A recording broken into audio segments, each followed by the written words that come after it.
Hello, wonderful sixth graders. Welcome to week 7. Hi! Bonus points if you know what movie this is from. It's one of Miss Tolson's favorite movies. Not my all-time favorite, but one of my favorites. Alright, let's go over your lessons for this week and what is going to be expected of you. Lesson 1. This is going to be a nonfiction text called Fear Prompts Teens to Act Impulsively. And so your objective here, you actually have more than this, but this is the overall objective. You're going to be analyzing this nonfiction text, and it's going to be due the following Monday at 8 a.m. This is a short lesson. I think the video is only like 17 minutes. However, it's a science article, and science articles can be scary for some people. And also, there's some tricky vocabulary. So watch the full video if you want help with those questions and with those tricky words, or if you start reading it on your own after watching the first part of the video, and then you realize, oh, I do need more support with this. Lesson 2. Students will be able to analyze a fiction text for imagery and plot. This is the story called Walking for My Life, and it's a good story. I think you will enjoy it. It's a review lesson. So basically we're going to be talking about a lot of skills that we've already talked about: theme, plot, imagery, those types of things. So what I did is the first half of the video is me reading the story with you. The second half of the video, like, okay, this is the theme question. Let's remind us what theme is. Now here's the question. Let's remind what point of view is. Now here's that question.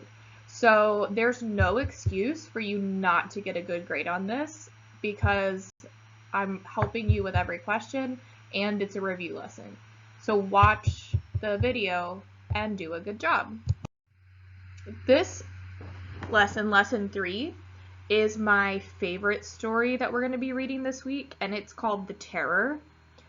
You're going to be reading a work of short fiction, and you're going to be focusing on both plot and characterization.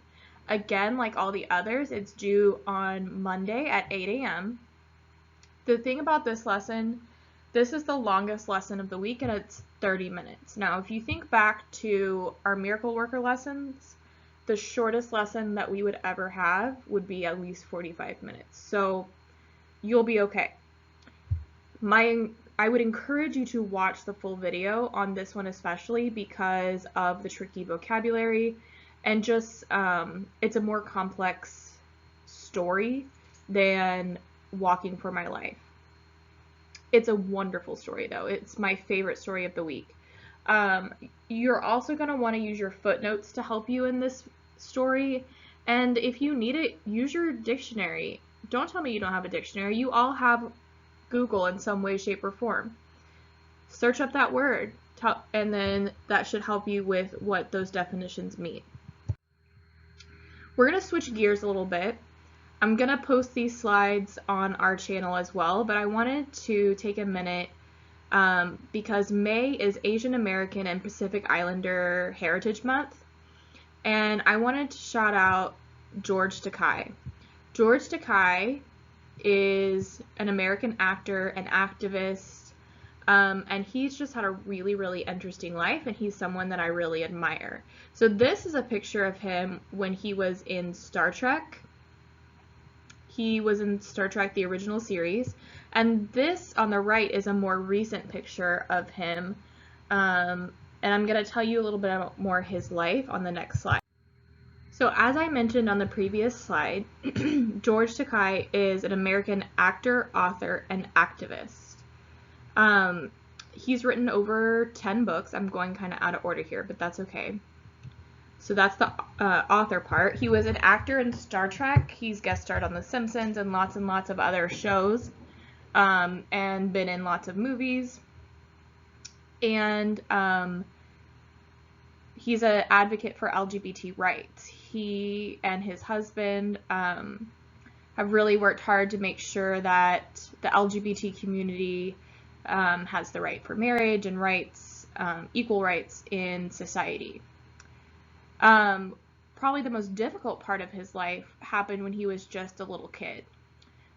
He was just a little kid when Japan attacked Pearl Harbor, and he was a Japanese American, or he is a Japanese American.